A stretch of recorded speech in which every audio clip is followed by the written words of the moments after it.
which is actually why I'm an advocate of this kind of, well, how do I call it? Well, we used to call it, and I think it is still known as Mid-Atlantic English. That's the English we speak here. Yes. Or yes. That's the English that's the English we should be aiming at. Yes, okay. Mid-Atlantic English. Perhaps in the early days, in broadcasting terms, people would have described it as BBC English.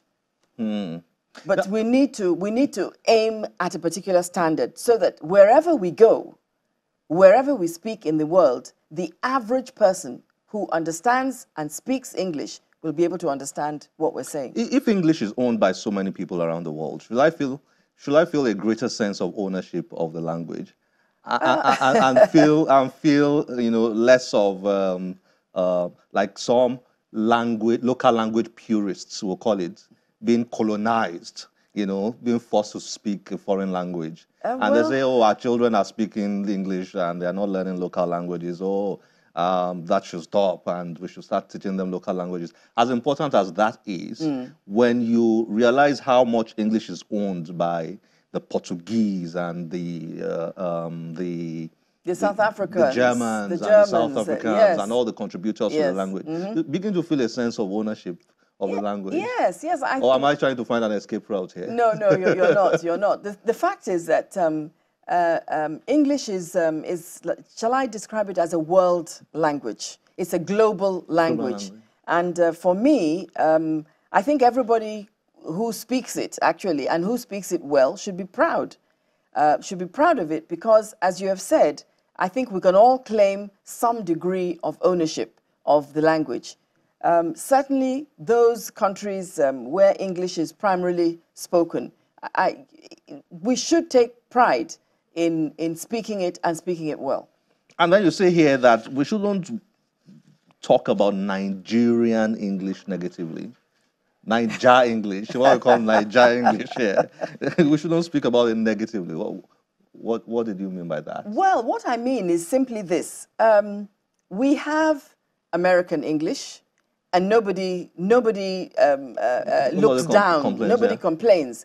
We have Canadian English. We also have Australian English, and nobody says, "Oh, listen to that Aussie. Look at the way he or she twangs." Nobody says that. So if Nigerians have also come up with their own expressions, I mean, the thing though is that we should know where we use them. Yes, because Nigerian English, I think, flourishes more in an informal setting rather than a formal setting. And especially if we are maybe speaking in public, Nigerian English won't do. It won't apply. It will not, because if for instance, you're presenting a paper in Holland or in Japan, and you come out with some Nigerian English expressions, you're going to lose people halfway through. They won't understand. They will not understand. And then, the important points that you're making will be lost. For example, here, Nigerian English, you said, for example, bogus. In Nigeria, the word bogus means big. Yes. Or oversized. But originally, when you describe something as bogus, you mean that it is false or untrue. Yes. Yes. For example, it is correct to say people tell bogus stories, false or untrue, but it is incorrect to say all these people are wearing bogus shoes. Quite. and that's true. And then you said here, lousy. Yes. Similarly, the word lousy has taken on a new meaning all over Nigeria. We assume that the word lousy means loud, and that's true. But in fact, lousy means awful, terrible, or not very good at doing something. Yes, yes. So we've got all these words. You give examples here. Dress, the way we use the word dress, the way we use the word nasty, try, set, and quite a number of interesting examples here. I mean, but your primary focus in the book is pronunciation. Yes. What's the most important thing to note about pronunciation? That we have groups of vowels, and we have groups of consonants.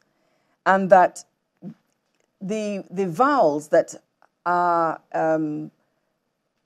compound should be properly pronounced, because you lose the richness, you lose the flavor of the language when you pronounce a compound vowel as if it is single. Okay. Yes. So I should give you an example. Yeah, yes, can we have an example? All right. Now, a simple word, go. The vowel O is what is known as a diphthong. That is two sounds, O, okay? But many a time, what you will hear in our local environment is go. Let us go. Go. Now, there is no such sound as O in English. In English, it is O.